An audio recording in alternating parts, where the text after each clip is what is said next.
So last week, we talked about the envy monster. And I told you envy is when you have your measuring stick and you go around, and anyone who's higher than your measuring stick, whether real or perceived, it's an opportunity. That's where envy and jealousy comes in. But this week, we're talking about the me monster. Not the envy monster, but the me monster. And as Brian Regan was just pointing out, the me monster is this idea of anyone who's below your measuring stick. It's the idea that there is something within us that at a moment's notice, we kind of do this, you, me. See the difference?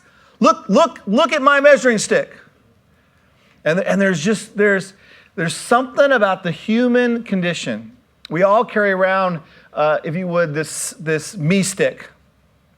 And there's something about the human condition where we get something out of other people's stick being shorter than ours. And the interesting thing is, I always get to choose in what area we get to measure in. Okay? So this message today, I'm going to just tell you right up front, this is really for me. You just get to sit in. It's really only half a joke because Brian, was talking about me, especially my early days. That was very much me. And when I carry around my me stick, right? There are certain areas where, I just those areas aren't important, like money, right? As a pastor, I'm never going to win that one. But that's not important. Who'd want a high stick in that area anyhow? Right? What I'm going to do is I'm going to minimize those areas where my stick is kind of short, but I tend to kind of maximize those areas where at least I feel like I can say, hey, yeah, you, but me. And of course, because I was raised in the church, right, I might not be so out there about it. But that doesn't mean I still don't do it. Right? I'm going to bring out my knowledge measuring stick. I'm going to bring out maybe my service measuring stick. I'm going to bring out, how many people I've helped measuring stick. It may sound good, it may look good, but it's still the same. It's still fundamentally the same thing. We've all felt the comfort of pride. It often comes after someone's hurt us or wronged us. It comes after we've achieved something monumental, at least in our own eyes, or done something against either real or perceived odds. Pride can make us feel good. It can at least give the illusion of protecting us from harm. But despite what it can feel like, it absolutely, positively can have a negative effect. You see, pride makes us self-conscious. That's the me monster. It makes us self-conscious. When we think so highly of ourselves, or even when we just think of ourselves, period, we tend to protect our status rather than to strive for something better. Pride forces us to focus on where others come up short, and it tends to overinflate our me stick. It overinflates our me stick. You see, pride is usually paper thin. Paper thin. This week's MVP of the Super Bowl, whoever it will be, will have a short window. And in the midst of that, the conversation, what's going to happen? Whoever wins the MVP, whoever it is, shortly thereafter, someone's going to compare them to the others who've won the MVP. And I can guarantee you, I don't care which one of those guys it is, they will come up short to others. And then you got the draft, and no one will remember anymore. It's just a footnote. Pride is paper thin, and it's ready to be torn at the slightest impact. At any moment, the real you, with all your flaws and insecurities, can be revealed to the world. Or in some instances, and this is the scary part, can be revealed to yourself. Did you notice my stick's a little higher than I am? I don't notice that at all, because in my mind's eye, that's what I am until my pride is revealed. And that actually hurts worse than when you notice it. Now, in relationships, healthy relationships, disagreements and the discussion of such disagreements are actually very healthy. It's in these disagreements, actually, that we learn about each other. You learn more about someone and where they verge off than where you come together. It's also in disagreements where we find those places where we can really honestly serve one another and thus truly love each other. If you get along with someone and you're always on the same page, it's really hard to go above and beyond and truly love them. It's when those disagreements come in. It's when there's differences, and it's not your nature to remember a date. It's not your nature to not crush them competitively. It's not your nature to think of those fine details and make sure there's a flower waiting in a certain time or whatever. It's at those moments, in the disagreements, that love is shown. And good relationships have disagreements and discussion of such. And sometimes they're to a certain degree heated. However, for many of us, or at least many times, our emotions go out of control in the moment. They bring it, if you would, these disagreements to an unhealthy place. I let my pride get the better of me. Then, when all is said and done, instead of apologizing and owning up to my unforgiving and those words that I spoke in the heat of the moment, instead I'm mum. And I kind of hold on to my grudge. And I maybe say to myself, well, I'm willing to let go, but, you've got to first. And I allow pride to kind of work its way in there. As I was reflecting on this, I was brought to mind one particular couple that I worked with. I actually had done ministry with each of these individuals, the guy and the gal. They both were Christians. They both grew up actually in the church, loved the Lord. And they had probably a shorter courtship than they should have, but through a short courtship, they ended up getting married. And within those first couple years, after, the human hormones wear off, there's a biology to love you got to be careful of. It wore off. They were left with each other. And they both had some past hurts and whatnot, and they brought that into the relationship, and they hurt each other. And they were both in the wrong. They both had good reason to mistrust each other. And by the time I finally was kind of brought in to help, they both were deeply entrenched. And as I began to speak to her, she would talk about all the horrendous things he had done, which he had done, and how hurtful it was. And then I would ask him, and he wouldn't deny what he did. But instead he would say, yeah, but, and then he would list out all the hurtful things that she had done. And again, when I went back over, she didn't deny that she had done those things. It was always couched though, because he, and they were at this impasse. And so I did what any hopefully decent counselor would do. I just got them to see that and see, hey, see where you're at, rather than trying to, because of course you know what they wanted me to do. They wanted me to say which one was right. And the truth was they both were right because they both were wrong. And so instead I just pointed out the fact that that was true, and that as long as they dwelt in the past and the reality of the past, they could never move forward. And so on one hand, they both agreed, you know what? We have got to let go and let the past and forgive. And that was their desire. There was still love there. There was still a desire to make things work. However, there was this little thing that they both communicated. And it was basically like this. Yeah, I will. As long as he. And he was like, yes, I will, as long as she. Now, I don't need to tell you how that story ends. You know how the story ends. They had a moment. It was calm.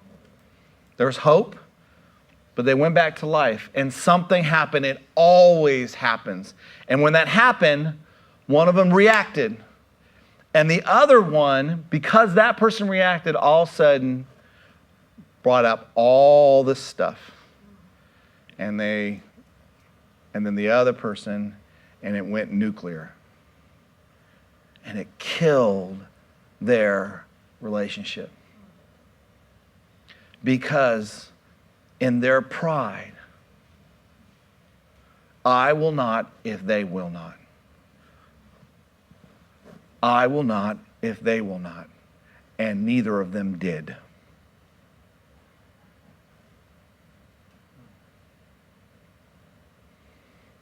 Now, we've all had this happen in our relationships. I am not throwing any stones. I'm just describing maybe a bigger case of what we've all experienced, but a case nonetheless of what we've all experienced. Maybe it was in a moment where you were tired or hungry or just having a bad day. Maybe it was this morning. Whatever it was, something triggered, something inside you where something very minor happened. And because of your unchecked pride, it went from something little to nuclear. If only that person didn't do this, or if they had simply done that, our pride takes over and blows up the relationship. How many times have it started on this little thing over here, a real hurt, I'm not minimizing that, a real hurt. But then it ends up to be, oh my goodness, how do we get here? How do we get here? Now, I'll tell you, I've been there, done that. I can tell you a lot more about how not to do it than how to do it. I'm just telling you that right up front. And the question for you and me today is this: how do I avoid having my pride blow up my relationships? Because we've all had that happen. We've all allowed that little paper-thin image of ourself, our measuring stick, get attacked somehow. And we just reacted. Because we got to protect this image. We got to protect our feelings. And it blows up a relationship. Now, the simple answer to this, I could say, is love, but we all know it really ain't that simple. That is the answer, but it's not that simple. As we're talking about relationships that thrive, we're going through the book of Corinthians, specifically chapter 13, and how he describes what love is. And describes it both what it is, and he also describes it in a way that it is not. And one of the things that he says in 1 Corinthians chapter 1, or 13, verse 4, it says this: love does not boast, and it is not proud. In other words, if you see boasting, if you see pride in a relationship, it's not love. It's something else. It's other. This word boast means to praise oneself excessively, to be a braggart or to brag. It lacks any proportion of how it's reacting and how it wounds or how it affects others. It's used to describe the pompous windbag and alludes to the rhetorical speech of boasting that was, now catch this, it's really important, that was in the church at the time. He's talking about this attitude that was in the church, Christians, followers of Jesus Christ. And what they were doing is they were in this comparison game. They all had their spiritual measuring sticks, right? They all had their spiritual teacher. My teacher's better than your teacher. He knew the word more. He went to more school. He's funnier. He has more followers, right? My church is better than your church. My spiritual gift is better than your spiritual gift. My knowledge of God's word is better than your knowledge of God's word. On and on and on and on and on again. And Paul says, you know that love we're supposed to have for one another, that key concept of Jesus? When you do that, you don't got it. Love does not boast. It doesn't do that kind of comparison. It does not, if you would, show off. Now, you guys may not know this, but today there's a big game on called the Super Bowl, which all of you are hoping to get out early so you don't have to deal with any traffic, right? And in this Super Bowl, there are two quarterbacks, two leaders of their team, Peyton Manning and Cam Newton. And if you've listened at all to the talk, which would be hard to avoid even if you're not a football fan during this season, Peyton, the sun's setting on his career, and Newton, supposedly the sun's rising in his career. And there's been this comparison, but one of the major comparisons, despite their completely different styles, which they have, is their attitude. And when one of the talk show hosts, they talk about, they say, when Peyton throws a touchdown, he throws the touchdown, he might do a little bit of this, but he just basically walks off the field. He acts, in their words, as if he's done that before. Been there, done that. Cam Newton, on the other hand, whenever he does something really well, he's got a move, he's got a show, he's got his Superman move, he's got his little whatever move. I don't even know what that is, but he celebrates. Now, if you ask Cam what he's doing, he would just say, man, I'm just enjoying the game. Right? And some of this is cultural. I'm not digging on Cam Newton, but what I am saying is this. It's an example of being a braggart. It's an example of boasting. Right?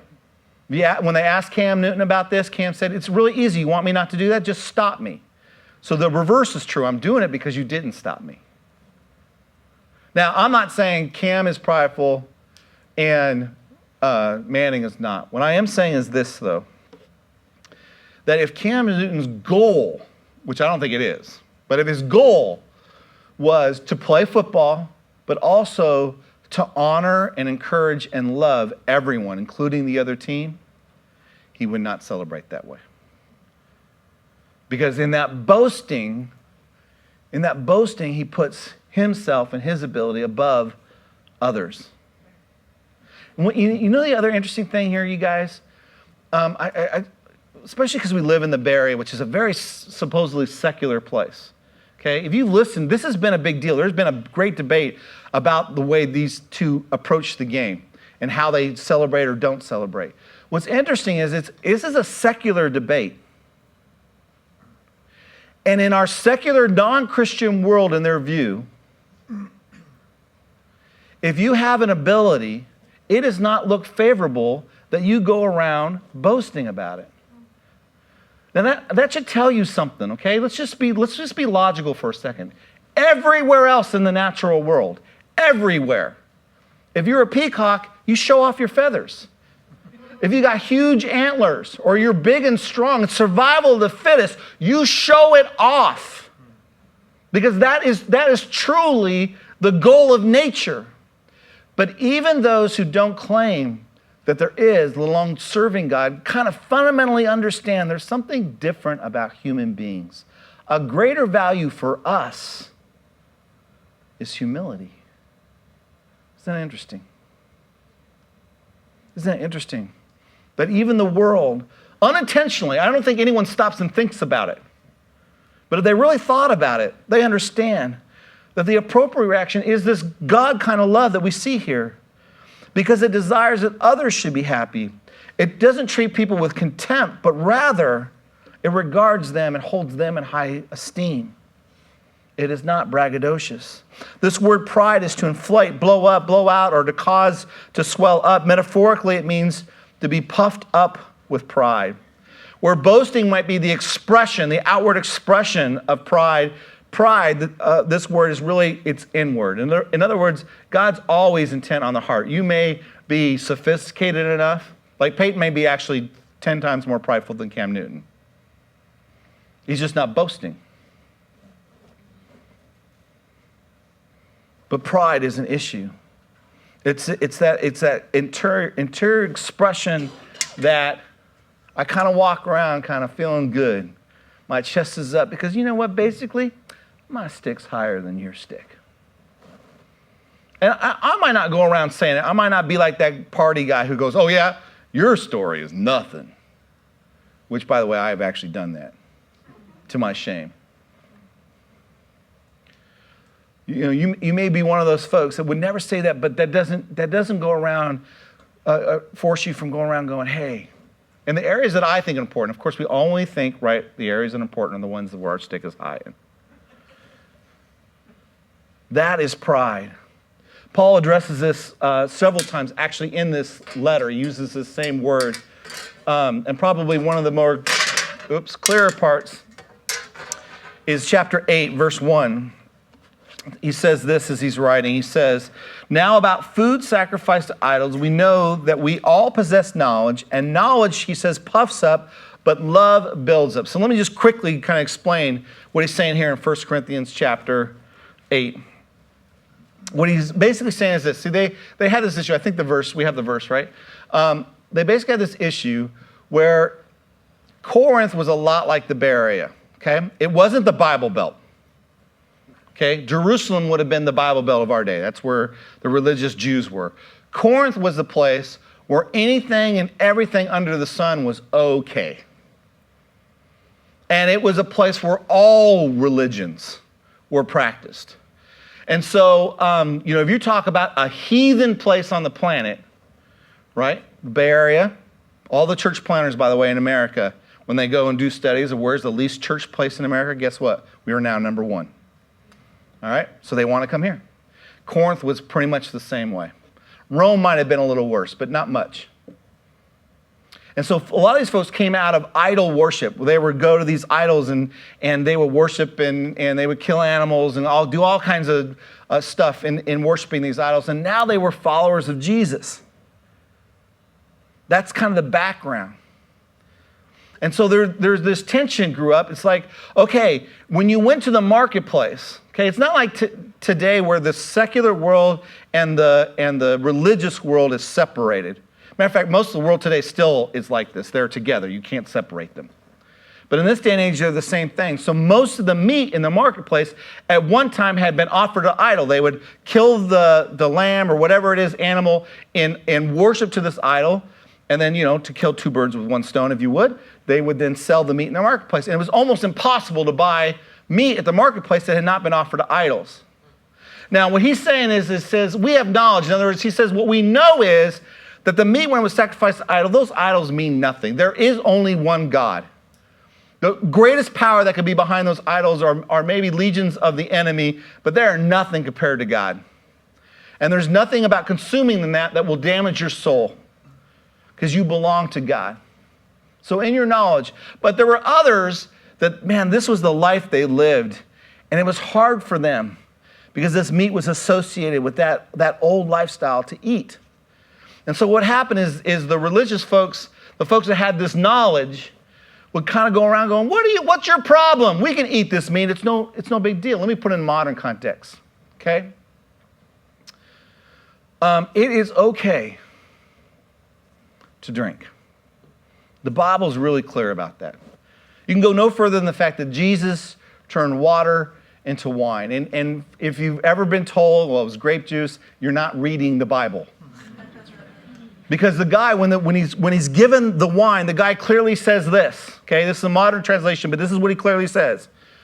What people usually do is they serve the good stuff first, and when everyone's plastered, then they bring the bad stuff. That's what the context says. It's not like everyone gets sick of good grape juice and then you bring the bad grape juice. It doesn't make any sense. It's when they get plastered and they don't really care anymore.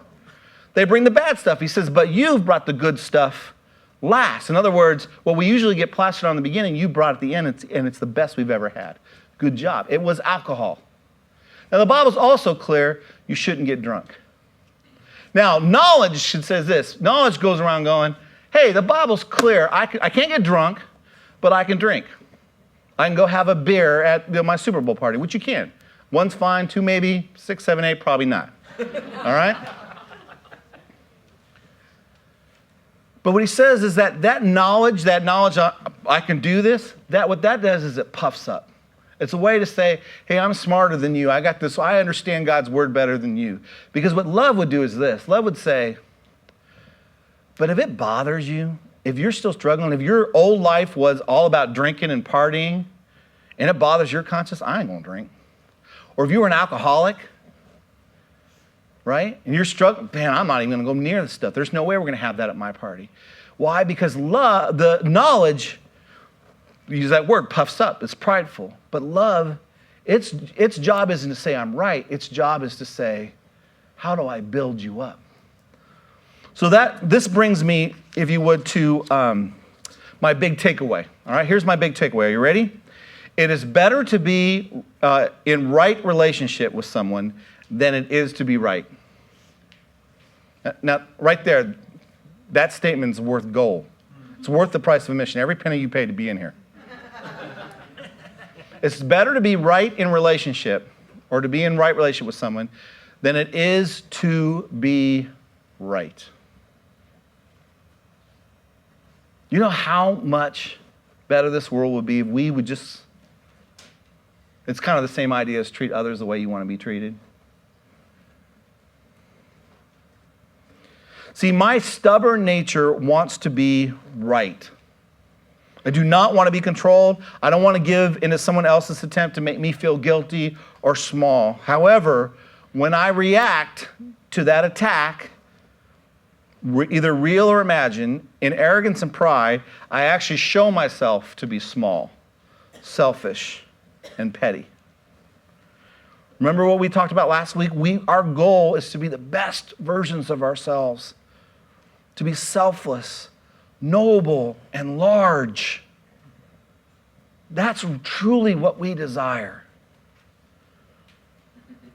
If you and I are mature enough to be in a real relationship, a healthy relationship, we need to invest our energy in making it a harmonious one.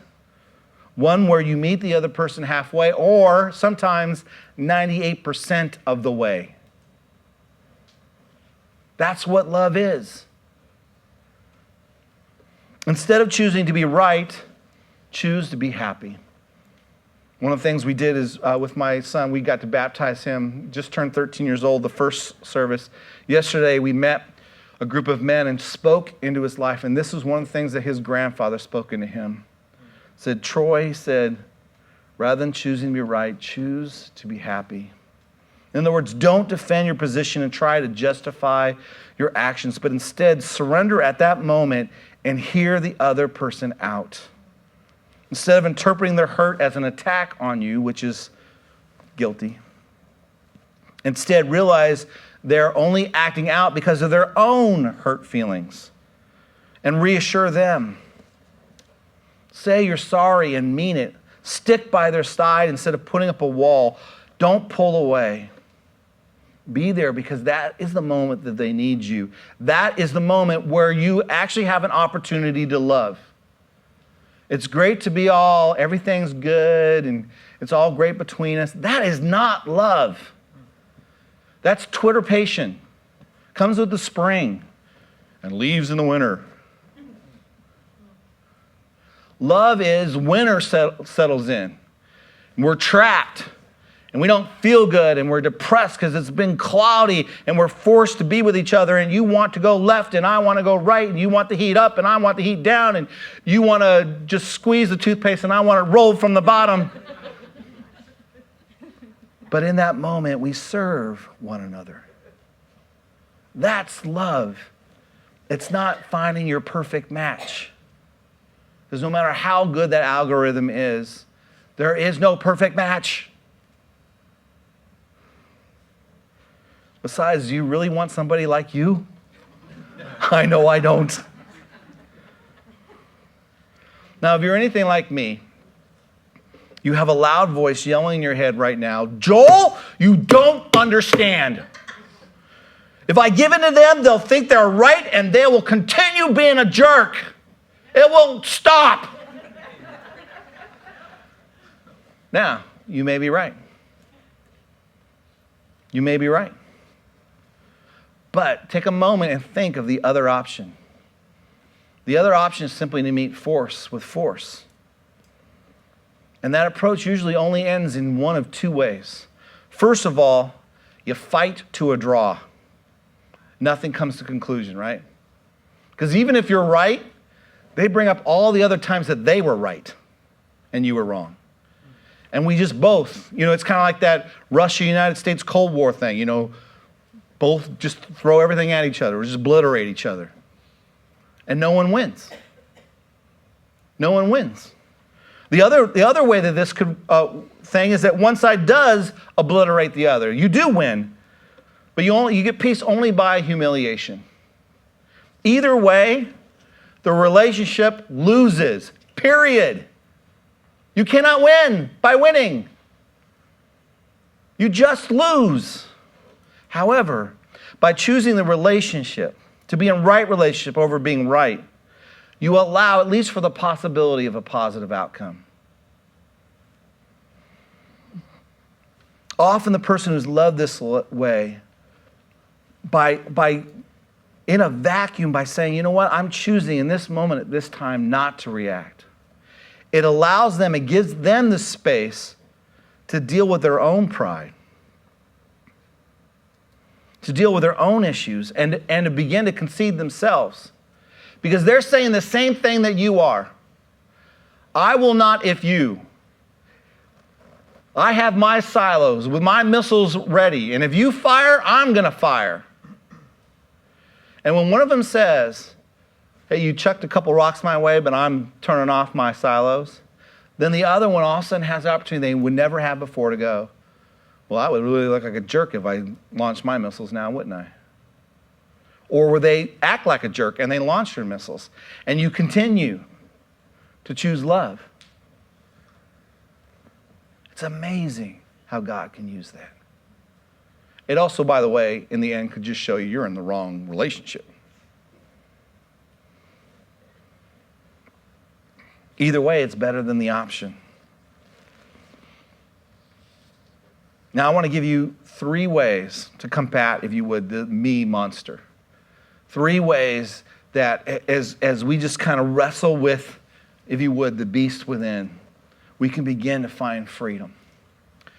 The first is in every relation, strive to add value to the other person. In every interaction, just think about that. In every, whether it be a business interaction, whether it be at the grocery store, whether it be with your kids, with your spouse, with a date, with a homeless person on the street, in every interaction, what if you went into the interaction going, okay, how do I add value to this person? How do I get them to walk away feeling a little bit higher, that maybe their stick's a little bit higher than it was than when we met? You see, most of us, usually me, are too busy trying to get my own needs met in a relationship that I don't really stop and ask myself how I can enrich the life of the person I'm interacting with. Or when I do, oftentimes I'm trying to enrich their life so they'll do the same in kind. They're both prideful. They're both prideful. But adding value to others begins, first of all, with valuing them. You actually got to see value in people, especially when they're different from you. And it starts with listening to them, especially when they disagree. You show you value people when you're willing to listen, when you're in essence willing, the old saying, to walk a mile in their shoes. And look at the situation, especially when you disagree, from their perspective. Take a moment and go, I can see how what I said or what I did might have brought that up. Or how frustrating this would be for you. Even though it's frustrating for you, but turn it around and add value. Now, it's here I want to kind of take a step aside, if you would, a little bit. And I want to address, there's a popular saying that says this: you can't love others until you learn to love yourself. I mean, you've heard this one, right? This is especially in the West. This is a huge one. And as a matter of fact, some people are even encouraged, you know what? I'm going to step away from serving. I'm going to step away from a relationship because I need to work on me. And then they'll say this, because I can't love others until I love myself. Now, there could be a healthy component to this, and we'll talk about that, but usually it's not a healthy component.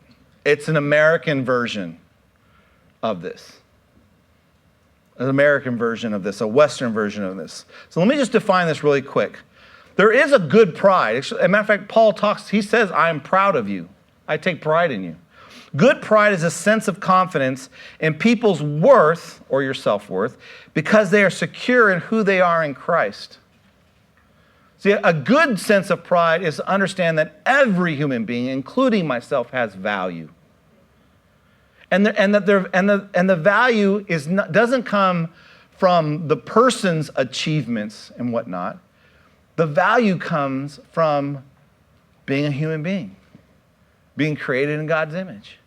On the reverse side, bad pride, if you would, is a sense of confidence in one's self-worth because of one's superior abilities, accomplishments, or bank account. If you're saying that I can't love others until I get a sense of how I'm special, what you're saying is this: I can't appreciate your stick until I understand what my stick is. And so what I have to do is I have to understand, I got to get my stick up really high. And then magically, when I understand my stick is high, somehow I'm going to build up your stick. Here's the problem. As soon as you pull out a stick, it's measuring. It doesn't help you build others up at all. Because in order for your stick to stay up, you want lower sticks.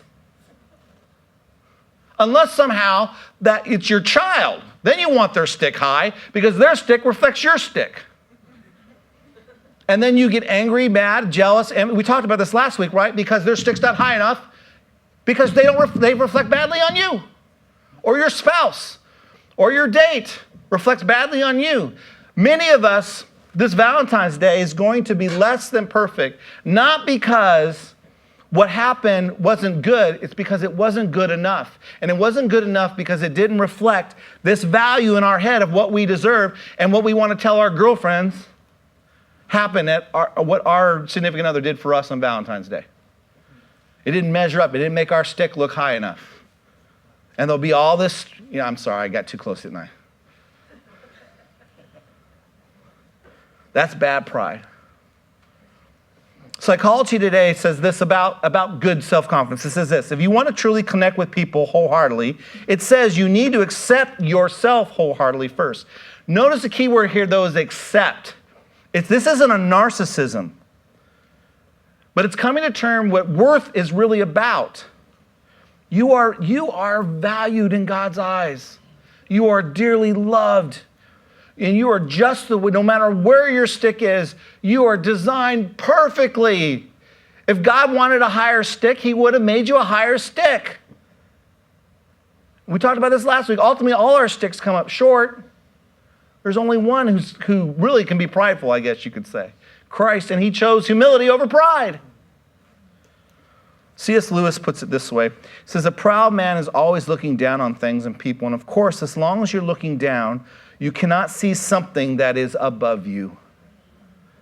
So as long as we're looking at this, we're always looking down, because to look up at other people's sticks, that's jealousy. That makes us painful.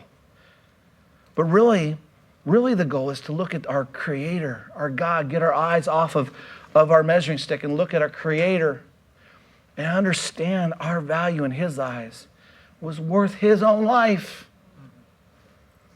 Ultimately, we add value to people by helping them see themselves as precious, loved creations of God. So it's really simple. When you interact with someone, anyone, especially someone you care about though, make it your goal that they walk away seeing themselves in light of the way God sees them. And I guarantee you, your relationships will thrive. The second thing to fight the me monsters is simply say, I'm sorry.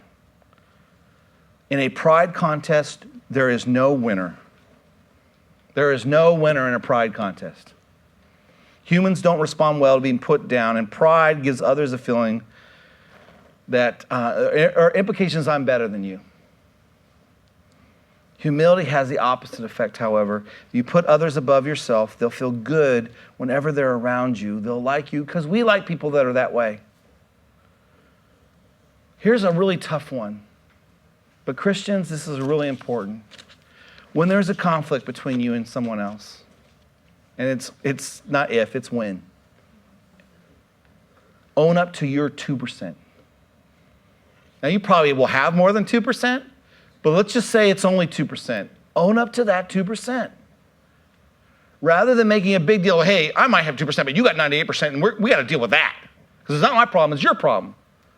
Own up to your 2%. You want to kill the me monster? Own up to your 2%. Have the humility and just say, and you'll be amazed at the effect that that will have on the other person. It gives them permission not to protect their paper-thin self-image and pride. This last one is kind of interesting. So for many of us, the way we get someone to like us, right, is just about completely serving them, being nice to them, cooking them something, buying them gifts, always paying for a bill. And many of us are kind of wounded because we've tried to serve this way, and the person that we've served has just totally failed us. And so this third way to kill the me monster might surprise you. It's called the Benjamin Franklin effect. It's a real thing, by the way. I didn't make this one up. It's a Benjamin Franklin effect.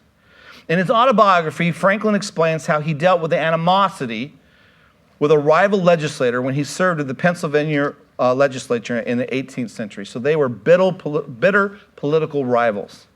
In his autobiography, he writes this: having heard that he had in his library a certain very scarce and curious book, I wrote a note to him expressing my desire of perusing that book and requesting he would do me the favor of lending it to me for a few days. He sent it immediately, and I returned it in about a week with another note, expressing strongly my sense of the favor. When we next met in the house, he spoke to me, which he had never done before, and with great civility, and he ever after manifested a readiness to serve me on all occasions, so that we became friends, and our friendship continued to his death. See, the more time and effort you put into someone, the more you're invested in them, and you want the relationship to work. But when you don't let them invest in the relationship, you're eliminating opportunities for them to be vested.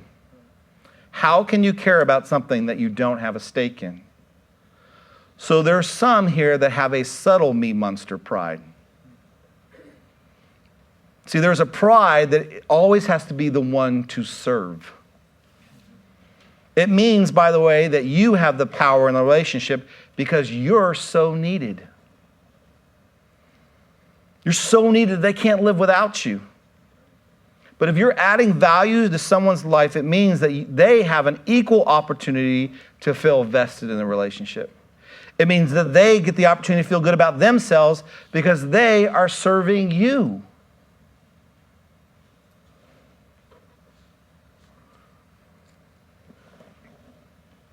God's word reminds us, Peter reminds us in verse 5 of chapter 5, he says this, he says, God opposes the proud, but gives grace to the humble. None of us want to be opposed by God. But this is what I would tell you. To live without selfish pride is a miracle of grace. This, at least in my experience, does not come naturally. And the last thing I'm telling you is to just conjure up your self-will and get this done. Because I don't think it happens this way. I had an experience this week where somebody who was extremely close to me, I had to call and have a conversation with them. I was trying to actually mend a relationship between them and someone else. And so I kind of shared, I said, hey, this person really needs you to understand that this is where they're hurt. Well, they took it personal, and they took it personal not from them, but they took it personal from me. And the conversation initially ended amiable, but I got a call later on, and all of a sudden, this person poured out, they had a laundry list of decades of things, of ways that I had harmed them and mistakes I made, most of which, where it's interesting, it was actually other people, but I was receiving the blame for. But they just and nothing was off limits. My wife wasn't off limits. My kids weren't off limits. They just went for the jugular. Now, I'll tell you in all honesty, if I had not been teaching this week, I had my own list, and it was a better list. It was. I say that in all honesty. But by God's grace, I was in his word. And he reminded me of what I'm going to stand up before you and teach. And at each dart, I was able to go, I'm sorry you feel that way. I can see how I didn't mean it to come out that way. There's no room in my life for hate. And I did not defend, and I did not do all those things that come naturally. Now, it took a while, but within 24 hours, we actually moved to a place where this relationship is intact. Now, there's still hurt, but it's intact and it can move forward.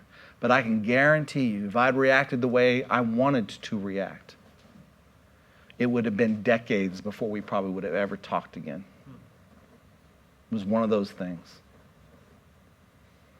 But it only come by God's grace. So I invited Austin to come up and just kind of sing a song. And during this time, I just want you to reflect. Reflect on what God can do in you that you cannot do yourself. Will you pray with me? God, I thank you.